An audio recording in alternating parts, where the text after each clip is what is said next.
Hey y'all, we're live. Good morning. Oh, good afternoon.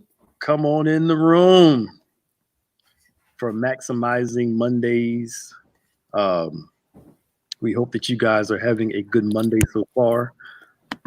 Just want to come on and just cheer you guys up on Monday morning. I see you, Pastor Nick, doing the millennial dances. That was a millennial. Yeah, something like that. Oh no, You're supposed to catch it.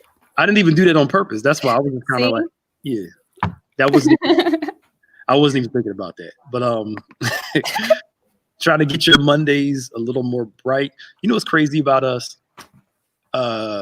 Thank God the pandemic. Well, I think it was yesterday or today was the first day in New York where nobody died from the virus. Yeah.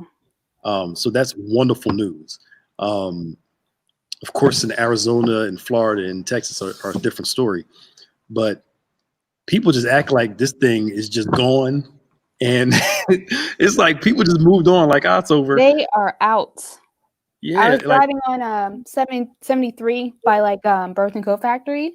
The parking lot was so packed. I'm like, what are all these people doing? They're just out there. Because I know Ross opened back up again, right? I think so, yeah.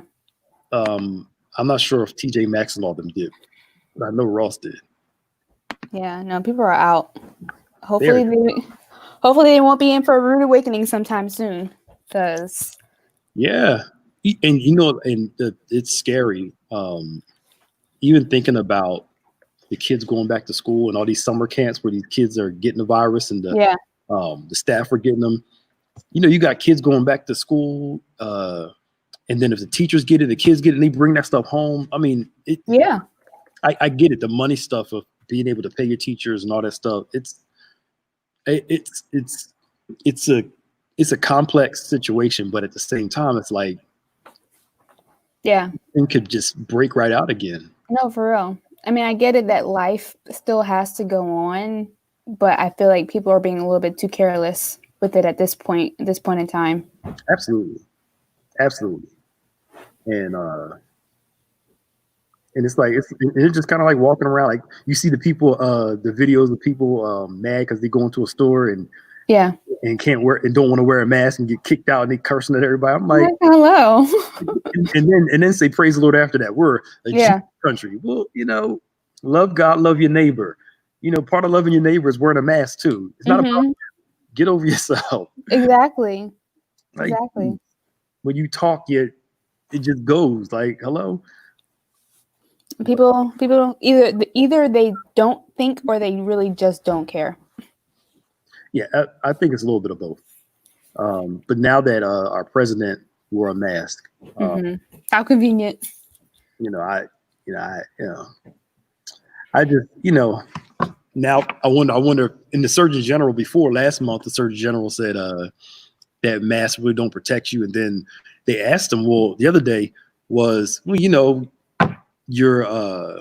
president wore a mask, and has anything changed? And he said, well, no, we evolve and people get stuff wrong at certain times, but as you get more information, you start to learn. Well, this is like last month. Like we talking about people starting to learn that you need to wear a mask now. Like I don't even know what to say about that. I don't know. And so I don't know. But I'm nervous for our teachers and our school and our students. I'm not sure if they open up. I'm trying to send my son back to school. Yeah. I'm sorry. I'm interested in hearing what I guess the legal ramifications are for that. Like if you're keeping your kids out of school, well, I mean, they still get in trouble. You can always homeschool your child too. But I don't know that whole process of homeschooling. Yeah. But the interesting thing is also the legal ramifications. Now it's hard for them to say if it happened. If a bunch of kids go to one school and there's a breakout there of the virus at that school, the lawsuits that can come to the school district, are going to be something. They can't trace where you got it from, but if like a bunch of them got it at one place, you can kind of almost tell. Yeah. You try to find a legal way around it and say, well, you didn't know how you got it, because there's no way of telling how and where. Right. So, we'll see. But y'all do us a favor and share. as we try to brighten your Mondays up some, perk them up a little bit. Because people are, when the pandemic was going on, Mondays like, oh, we relaxed. Yeah. It's like everybody's back to that. It's Monday. Got to maximize our Mondays, people. Yes. Yes, maximize your money. So please share. We're going to have a good conversation today, whether you're on Facebook, YouTube, Periscope. Please do us a favor and share as much as possible. What's up? Yeah, and some people might be watching us for the first time since we're able to stream now on more profiles. So welcome, everyone. Glad to see you. If you're new to our Maximizing Mondays, we are every Monday at 1 p.m. We want you guys to tune in every Monday at 1. Of course, all the rest of the content we do during the course of the week. We hope you guys, if you got a chance to watch Apostle Ron Carpenter for Bishop's anniversary last night, go to our sites, Facebook, YouTube, Periscope, and you can watch the service there. Please, again, be a blessing to our bishop during this time, sow into his life. All the information will be on the service, and you can go to our website and sow into his life. It's crazy to think that it's been 30 years. Yeah. That's a long time. Yeah, I still remember the first time we came. Wow. Yeah. Back in 1991, boy. Jeez. Yeah. But God's been good. Yeah. Look what the Lord has done. Maya, you can sing. Y'all get Maya to sing because she can, but she's just so shy. Trust me, y'all don't want to hear that. Oh, hello.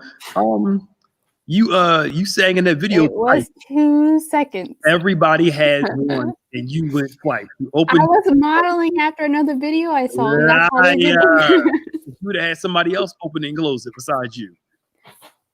If I saw the song, if I wanted to post a song clip, I wouldn't be on there singing. I would get all y'all to go do it, and I would just say something in the beginning or in the end. I'm trying to lead by example. Like I have to do it to get other people to do it too. You better be glad you're not in the house of God. I would strike you as you lie. What's up, Steph? Hey, Ava. Hey, Maribel. How you doing? All right. So let's get started on some topics. Let's start talking. Y'all do us a favor and ask questions and share. Last week we talked about procrastination. We want you to go back and watch that video. Excuse me. It's too early for that. Too early for that. I watched that video on I'm like, I live tired. I don't know what it's like. I haven't felt rested in years. Go back and watch the procrastination clip. It was really good. Wow. 39 Hostel, we're praying for you. Yeah. Yeah. Funerals now are hard because you can't have everybody can't attend.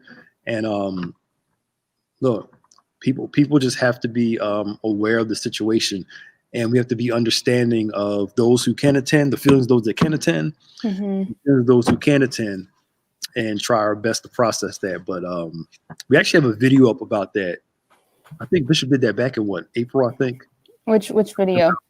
One of the grief videos when he talked about grief prayers. He talked about the hardship of people not being able to attend funerals. And right. I think actually, is that the one I posted this morning?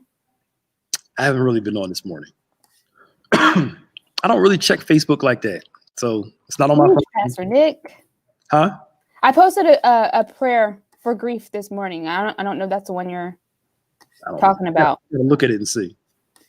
But yes, it is difficult, and being understanding and people that can attend, understanding of the situation and the circumstances. But when you're going through the passing of a loved one, you don't want to put everybody in the same position again. So it's traumatic all around. There's no real easy way of understanding. So we're praying for you. And I think it's hard too, because so many people are going through it. So like you're hearing about all these people who lost loved ones and just hearing about their funeral process and everything. You can't really just get past it. Yeah. And a lot of people, they're saying once this is over, they're going to have like a memorial service where everybody can come. It doesn't make up for the traditional way of coming to a funeral and being able to pay your last respects and all that. But yeah, it's hard all around, and every family's different. So we try to counsel people based off their family circumstance. But it's just unfortunate. And then the funeral home has to protect themselves too, because true. you have a bunch of people in there, and then they got to have other people in there, and it's hard all around for everybody. So we're just praying for all those who are going through grief. Grief is hard during any time, especially during this time when you can't go to the hospital to see your loved one.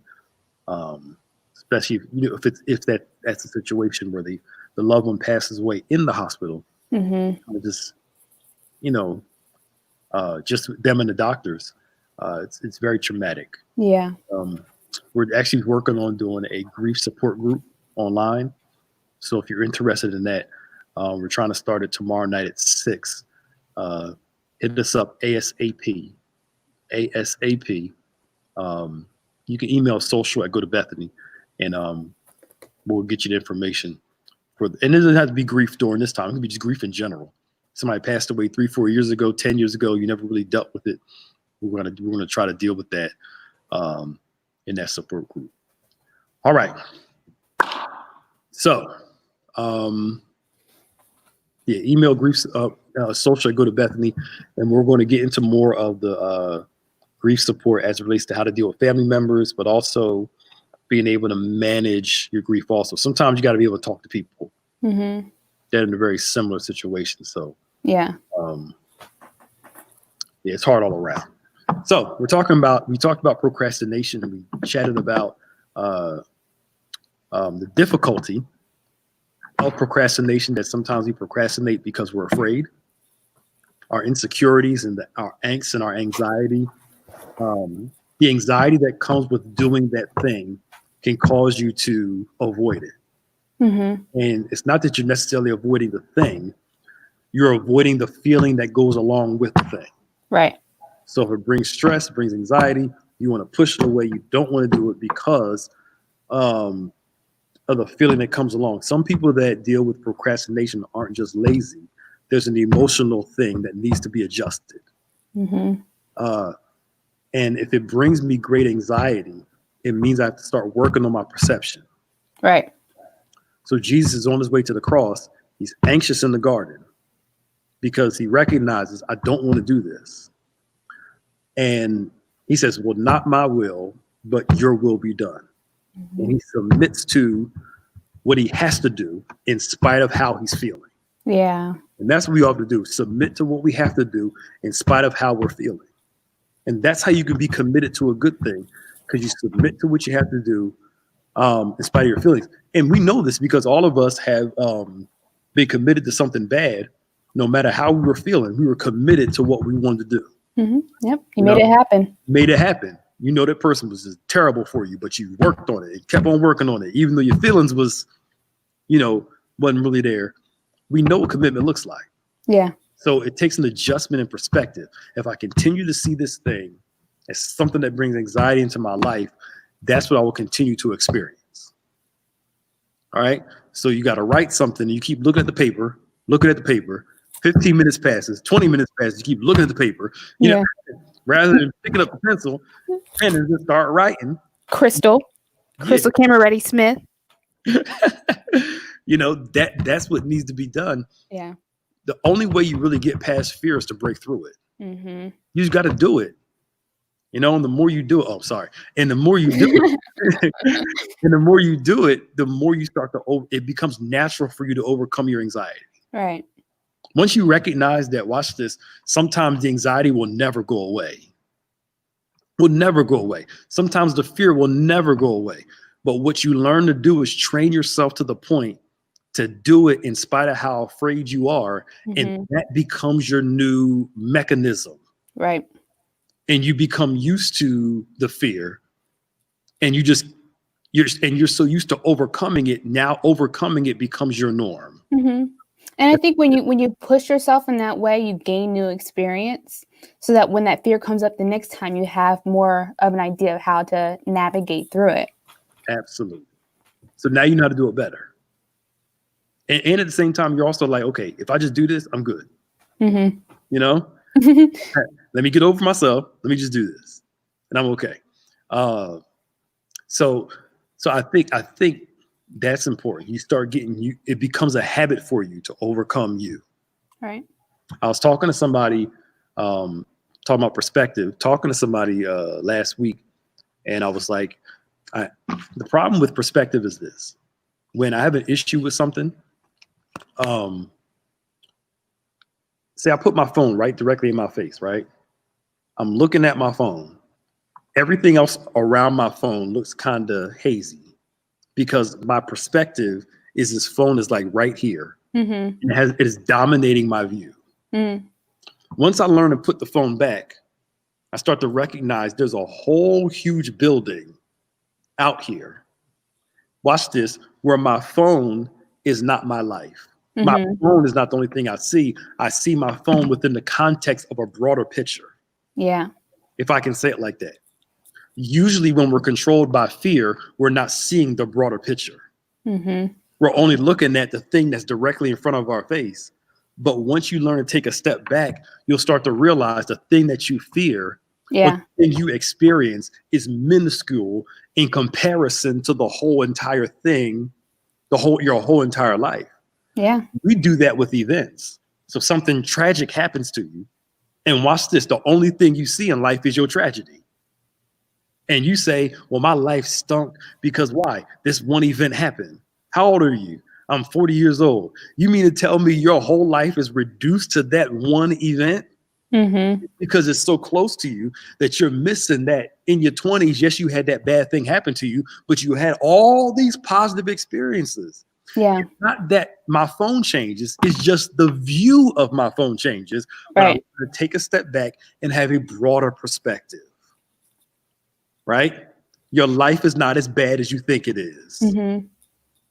It's funny how we can let that one thing color the rest of everything else. Mm-hmm. That's it. Yes, that's it. and you know, and that's easy to do. Yeah. Because if you experience something that's very damaging, that can take up your whole life perspective. Mm-hmm. Especially when it's something big. It can really dominate. It's like this. If you're a child and the right person tells you you're stupid, you're ugly, so-and-so, one person can say it to you, right? And that one person's view of you can dictate how you see yourself for a long time. Yeah. Now, never mind everybody else that said, oh, you're so pretty. Oh, you're so smart. Oh, so. But this person of influence said something.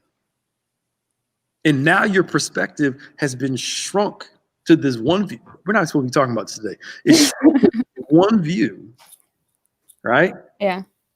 And now you're holding yourself back because you let this one person that you believe dictate how you see yourself, in spite of a whole entire world that says something different. And part of that is because we believe a little bit what they said.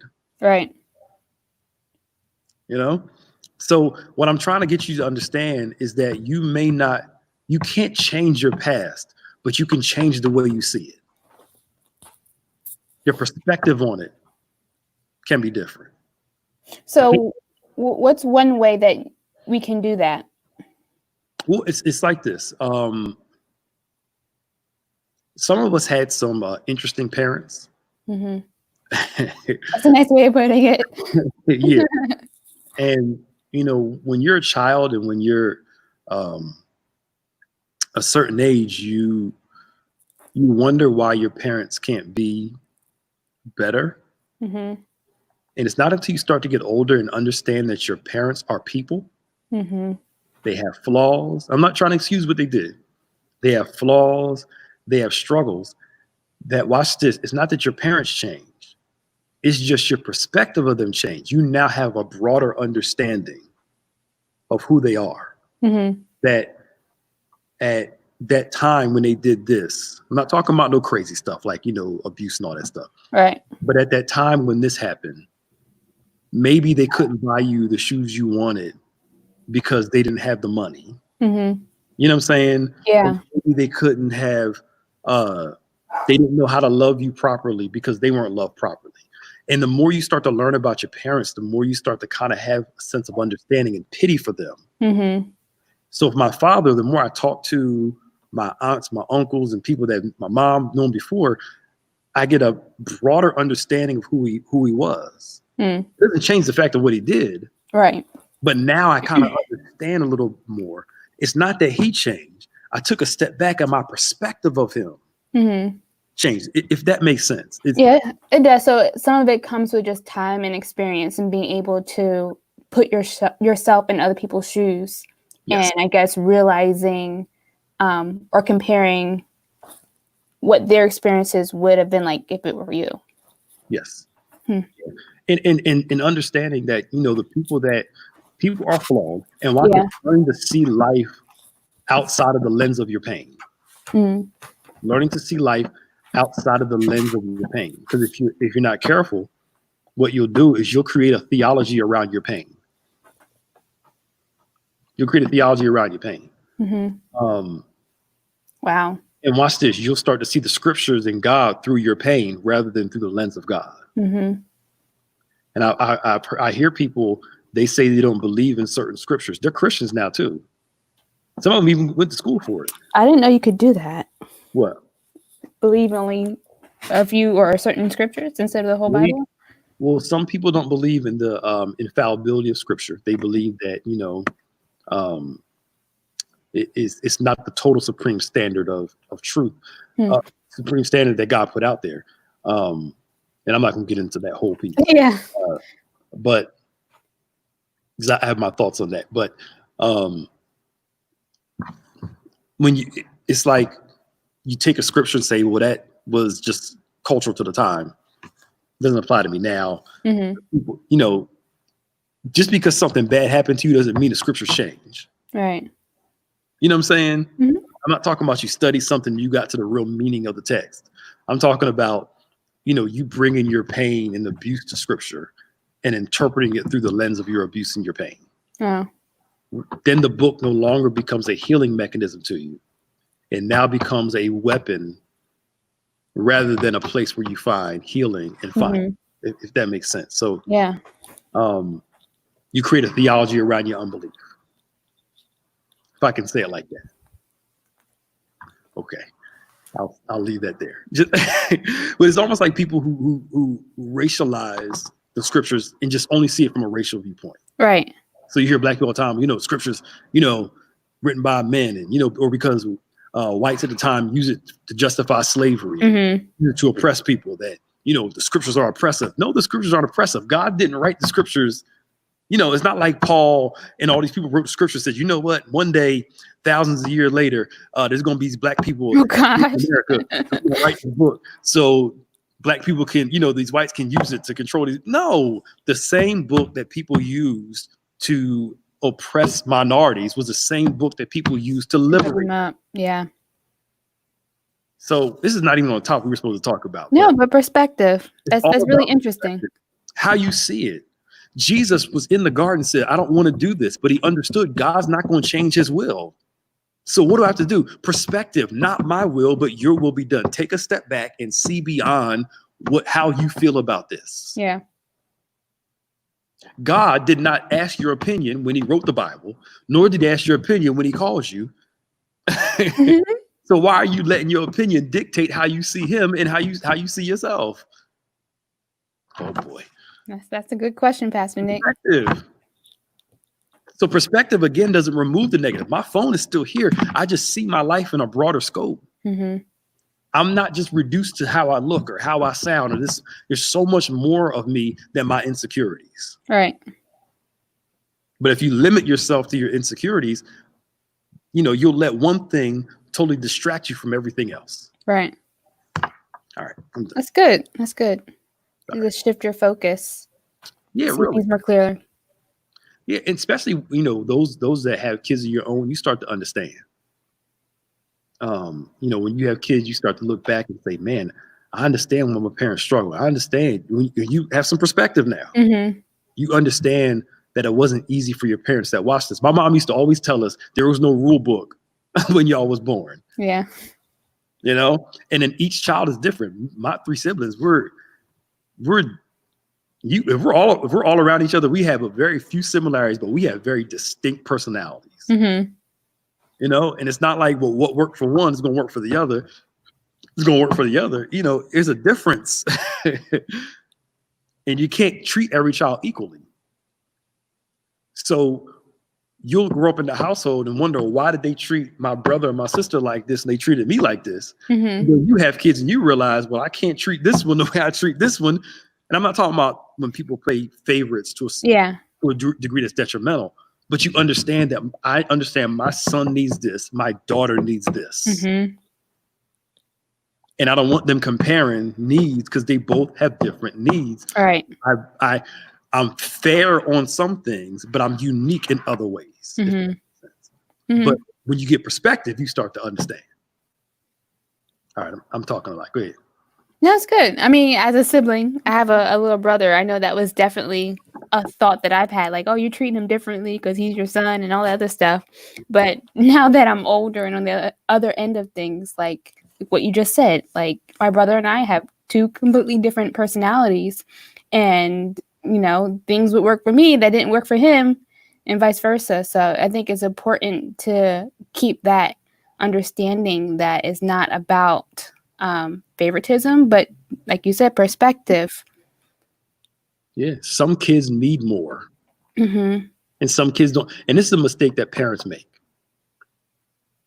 And I get why they do it. The mistake that most parents make when they have good children and bad children Mm-hmm. is they give more attention to the bad child than the good child. Mm-hmm. The good child looks like they don't need anything. Right. They're doing good in school, they're excelling, but the bad child needs more attention, needs more work, needs more so. But what they don't realize is that it's actually harder to be good than it is to be bad. Mm-hmm. So what happens is this, is the good child starts looking and says, hey, I'm not getting any attention from my parents like that. So in order for me to get attention, Yep. yes, I have to start being bad. Right? Yeah. And then the good child starts cutting up because that's the only way that the parent will really give them attention. Mm-hmm. You know? And the good child feels left out, feels like, well, y'all don't really care.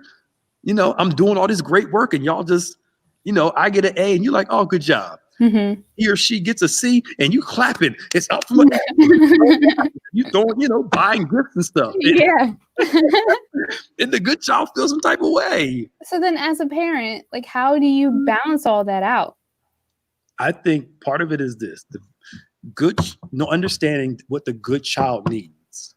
The good child needs affirmation too. And I'm not talking about every single day, you're so good. Oh, you're so great. Oh, you're so great. I ain't saying going that far, but the good child needs to be rewarded for being good too. Mm-hmm. You know, and to me, I think rewarding failure is not a good thing for a child.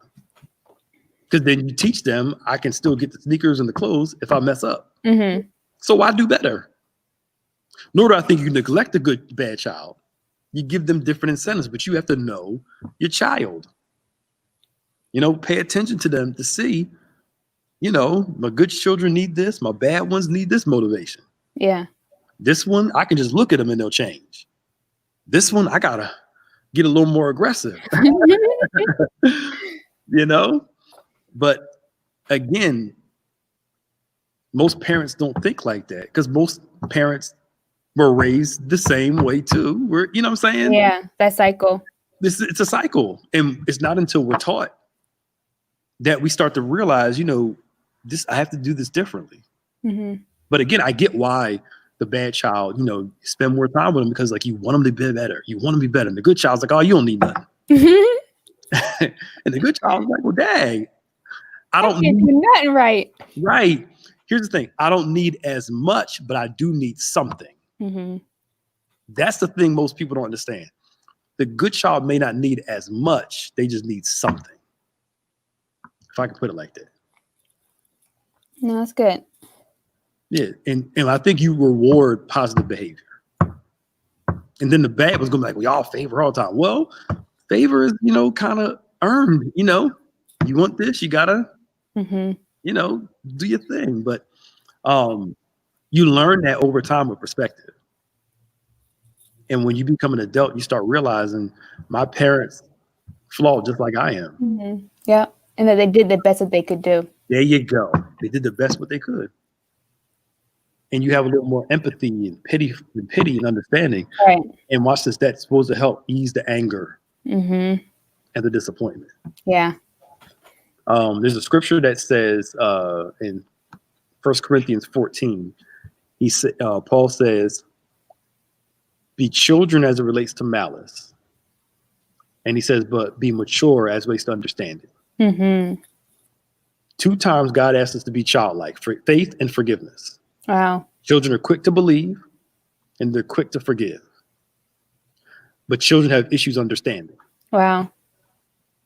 He says, I want you to be a child when it comes to malice. Learn to forgive quickly, but in understanding, be mature. Get the principle and make the adjustments. I know I've understood when my behavior changes and my expectation changes. All right. So we have to be more mature as it relates to how we grasp something. All right. So it dictates how I live. All right. Any questions for y'all? Any questions? So what was going on with you last Monday? You was preaching on the recap. I don't know what they talking about. Perspective, y'all. Perspective. Perspective. But I think that's important. You start to you get older. Perspective. So I'm writing this book, and I got permission from the person to say. Of course, I would never say who it is, but this individual had about maybe 5 or 6 significant things happen that were traumatic. And I remember counseling the person, and the individual said, how come this keeps happening to me? And I said, well, let me ask you a question. How old are you? The person told me how old they were. And I said, okay, so this happened to you 6 times, right? Yes. I said, you're close to 40 years old. However old the person was. You're close to 40 years old. This happened to you 6 times. In this amount of time, it happened 6 times. How is it always happening to you? Yeah. And all of a sudden, ding, a light bulb clicked and was like, you know what? It hasn't always happened to me. It just happened at certain junctures. But in between those junctures, it didn't always happen to you. But I get it. When you have something traumatic happen to you a few times, it looks like that's all you experience. Right. It's because your body doesn't experience it, but your heart and mind continues to cycle it. So you feel like you continue to re-experience it over and over. Imagine think about when somebody said something to you that really hurt your feelings. I mean, I'm talking about replaying it. Yeah, you keep replaying it. And watch this, they said it to you 15 years ago. But you keep replaying it, which means you keep experiencing it over and over and over and over again. You're not hearing it with your physical ears, but watch this, you continue to process it in your heart and mind.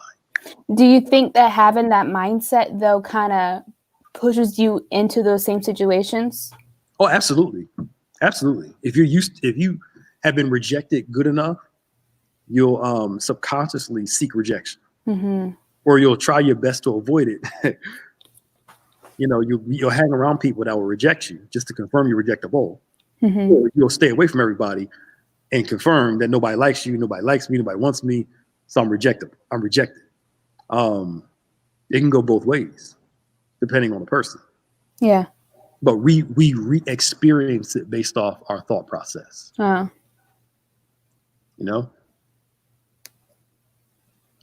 And you know what's crazy about us too?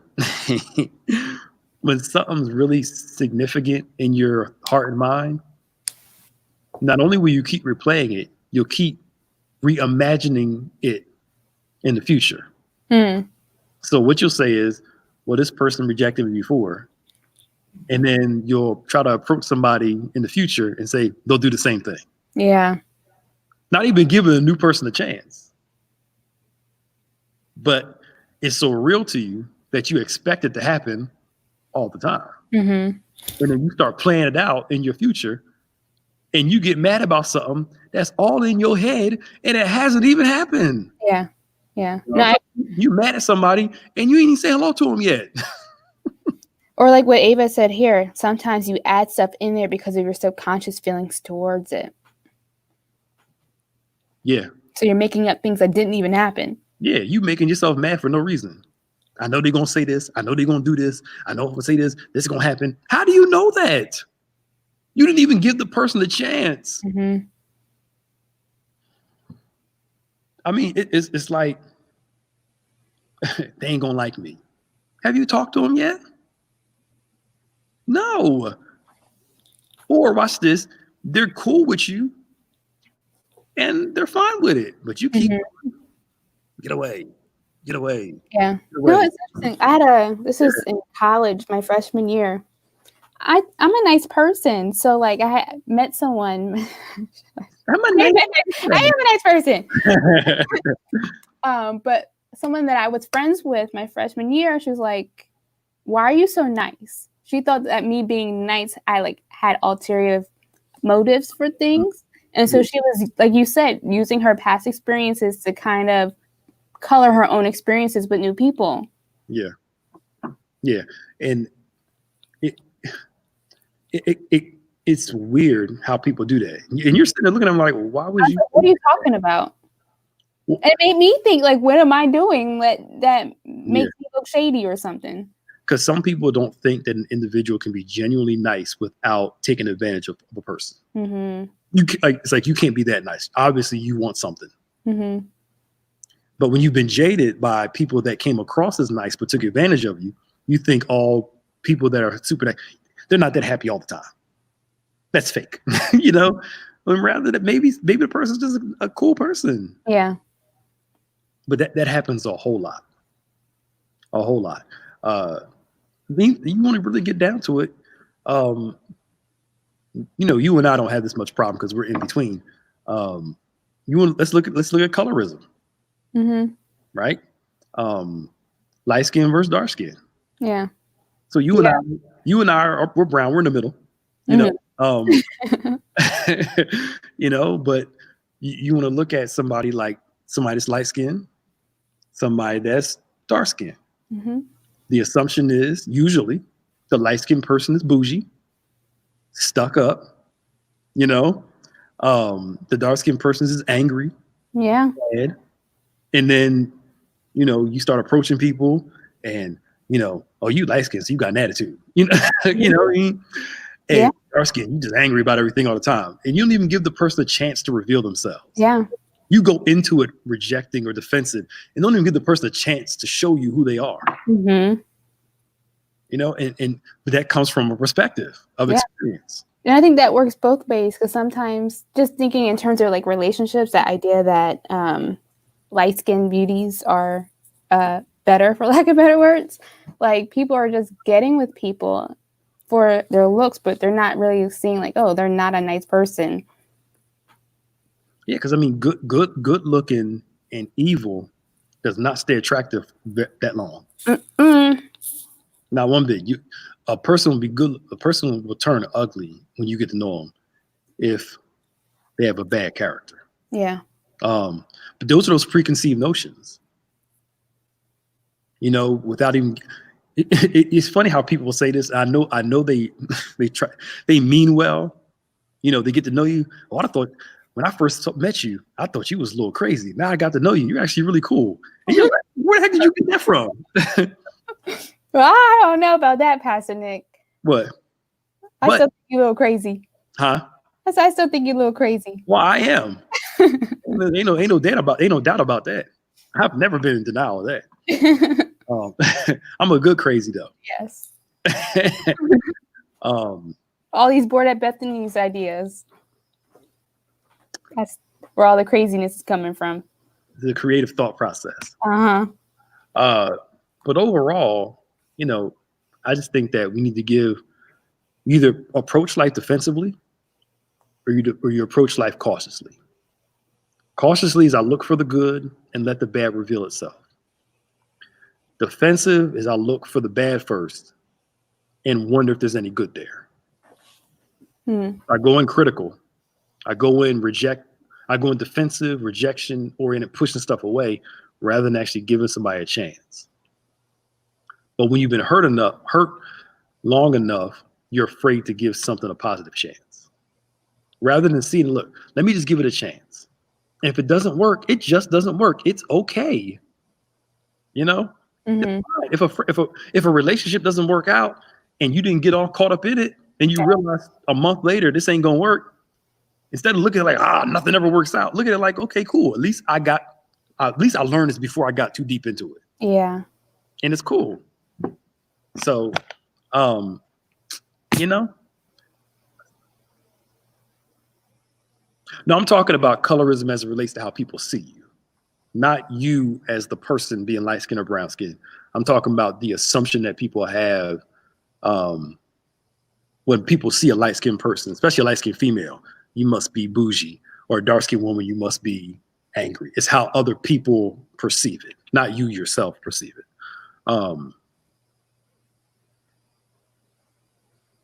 So, Lord have mercy.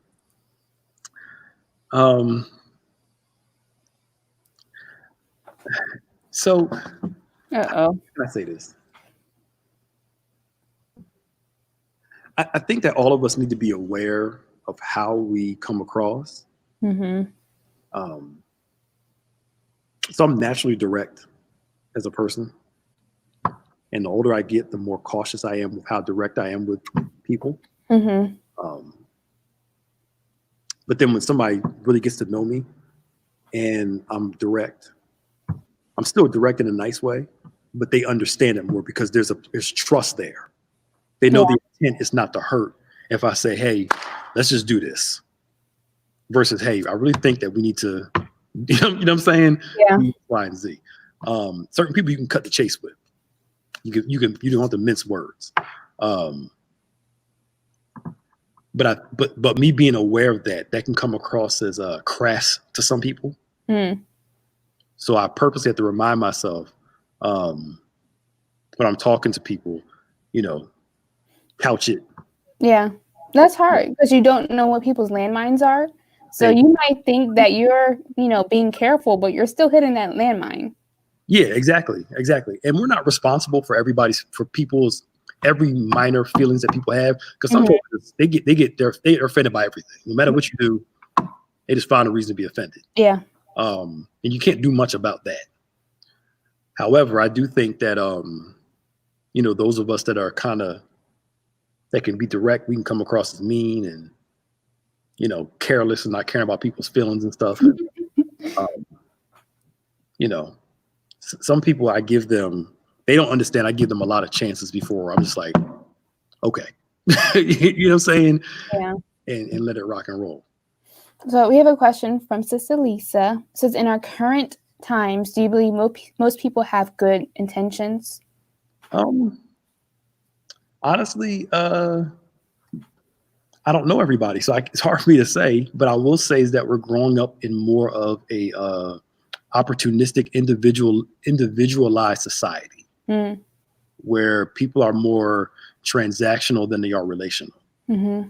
People have been transactional for years, but you're seeing it more now because society's almost pushing a transactional narrative. I get what I want from you and just move on. All right. And as soon as you make me mad, I'm out. There's no reconciliation. There's nothing. Right. You say one thing I don't like, say 100 good things I did like, one thing I don't like, I'm done with you.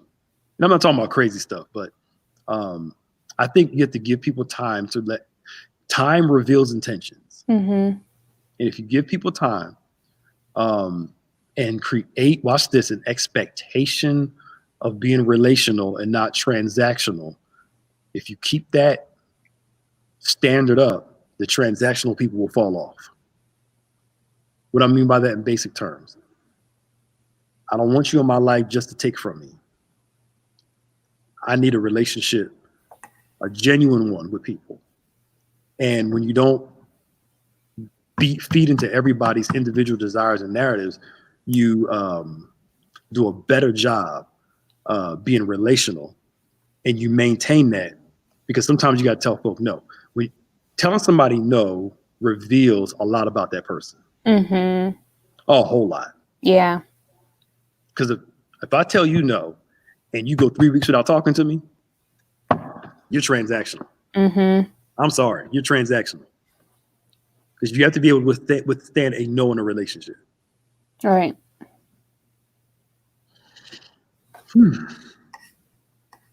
Wow, this 45 minutes went by quick. It did. Jeez. We didn't even want to talk about this. This is interesting. We go through this every Monday. I know. Go ahead. So, Kiwi had a question. How many chances do you give a person, I guess, in forgiving them? Can you do it so many times that it's still based on something? All right, let's before we jump on that, let's qualify something real quick. Forgiveness does not equal trust. Mm-hmm. I can forgive you and still not trust you. Forgiveness is not the culmination of a healing process either. I can forgive you and still be hurt to a certain degree. Mm-hmm. Forgiveness does not mean the restoration of the relationship. I can forgive you and we still not be cool. Forgiveness, based off what I just said, is more for you than it is for the person. Yeah. So I'm forgiving you, so I don't let this offense become a root of bitterness. I'm forgiving you, so I'm not walking around mad all the time. Mm. I'm letting it go so I can move on with my life. All right? Yeah. I'm not necessarily forgiving you to bring you back into my life. So when Jesus says forgive 70 times 7, he's not talking about a certain number. He's talking about a principle of forgiveness. But forgiveness does not mean that we're going to be cool again after I forgive you. All right. I can forgive you. It just means I ain't mad at you no more. But Mm-hmm. Can we be friends again? Probably Nope. not. I've had a couple of those. Yeah, depending on what happens. Yeah. There in any relationship, good, you need to have forgiveness, because no relationship is going to work without it. People make mistakes. But depending on what you do determines how I forgive you. Yeah. I either forgive you to restore you, or I forgive you to remove you from my life. And forgiveness sometimes is like medicine. You got to keep taking it until you feel better. Because if you're not, that cycle, that internal cycle, they stop talking, but you keep talking to yourself. Yep. It'll keep on going. Another question? Good. I'm tired now. So, Maya. Oh, gosh. Yes, Pastor Dick? Perspective. How has your perspective changed about your ability since the pandemic, because you've had to learn to do some stuff that you weren't doing before? Mm-hmm. I think it's changed a lot in ways that I didn't anticipate. In terms of like time management, like we jumped into things, a lot of things at once. So like example, photo editing, video editing, copywriting, like all these things that in the past I might have given myself a little bit more time to do, got crunched down to like this much time. Yeah. So I guess my ability in being able to manage so many different things at one time, that's been a shift in perspective, and the fact that I can do it. Mm-hmm. I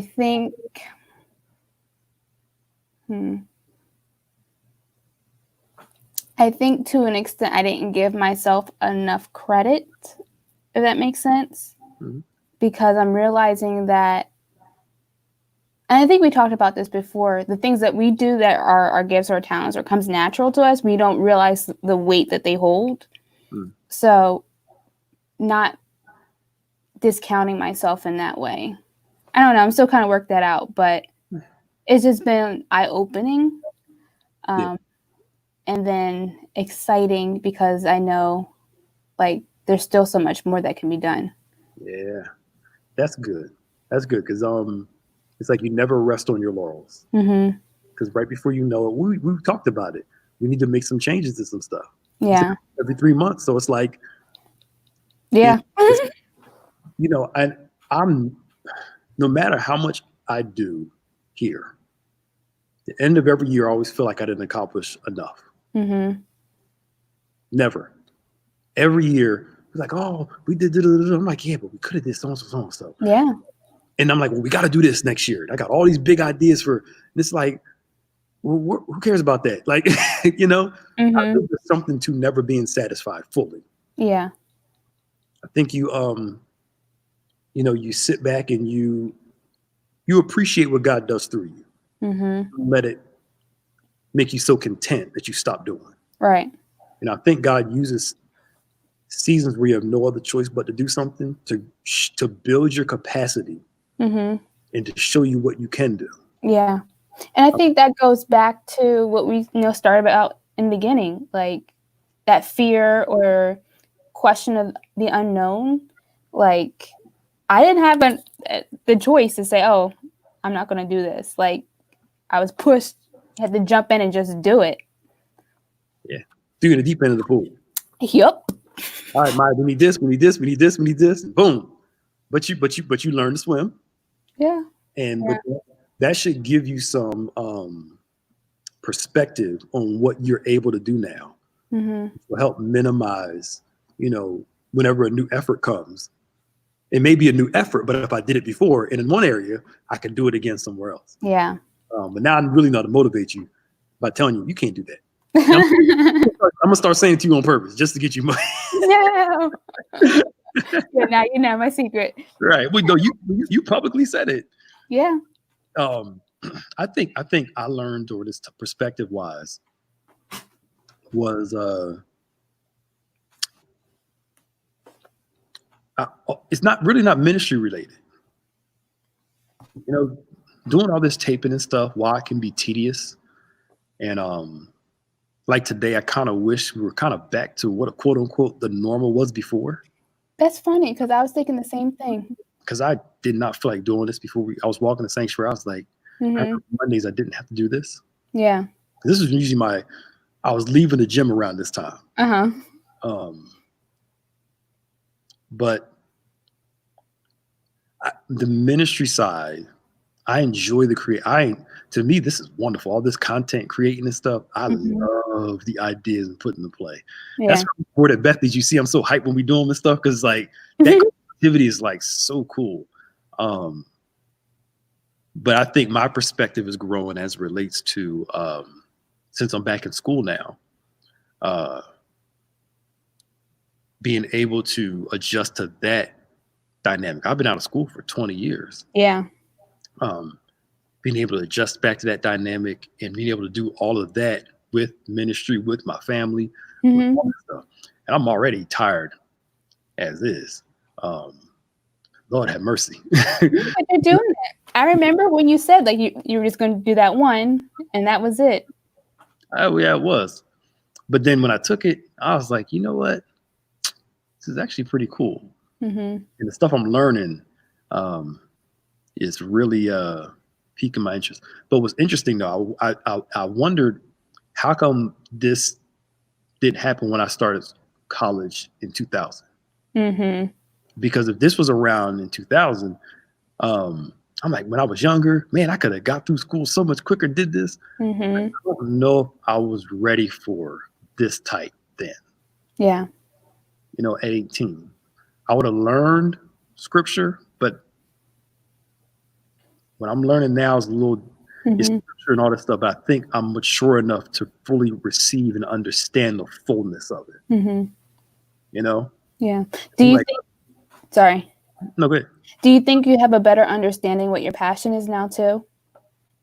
I always knew my passion. Yeah, I see a lot of my growth. I grow a lot ministry wise. I'm not saying that, but a lot of my we always say it like this: ministry stuff doesn't keep us up. It's your personal stuff. Ministry stuff, something happened around here. Let's fix it. All right, I can't do it tonight. I'm going to sleep. We'll fix it tomorrow. This is God's church. You know what I'm saying? Yeah. But it's the private stuff that'll keep you up at night or wake you up in the morning or have you thinking and stuff. But it's so interesting. Going back to school brought out new insecurities. Doing new stuff ministry brought out the fun, the growth, so now I'm feeling what you're feeling ministry wise, I'm feeling on this side over here. Yeah. But I'm crazy. I kind of embrace this crazy stuff. It's new. Let's try it. Definitely been fun. I'm a nut like that. But I think all of us, if you haven't looked back to see where you were growing and where you were learning during that over the past few months, I think you're doing yourself a disservice. Yeah. So for all of us here, what perspective about yourself has changed, evolved for the good or the bad during this pandemic season? Yeah. I think it's easy to lose focus of that because time has gone by so fast. So like we're still in the thick of things. It's hard to see the transition of everything. Yeah. But that comes with paying attention. I'm more grateful now. First, two things I'm most grateful about. I'm glad to be alive, number one. If during this pandemic, oh man, I'm glad to be alive, number one. Number two, what I keep telling myself, other thing, grateful to be alive. Number two, most of our problems are first world problems. Get down to it, we're complaining about first world problems. Yeah. When you look at other people, and that doesn't mean that those feelings aren't real, but when you start putting stuff in perspective and realize that there are people that don't have what we have, and they find joy in not having it. I'm just saying, some of the stuff we complaining about is like, I mean, yeah, it's bad, but do we really have to complain about this? Like, there are folks that don't have it. There are folks, if their refrigerator broke, they're in trouble. There's a difference between not having the money when you need it, and there's a difference between having the money and not wanting to spend it. Yeah. There's a big difference between the two. So, perspective is how you see it. Gain some perspective. See your life as bigger than just that one little problem. That's one.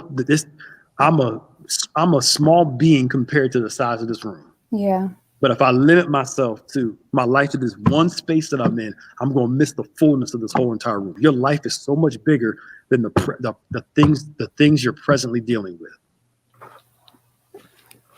We have to learn to be grateful. Practice gratefulness.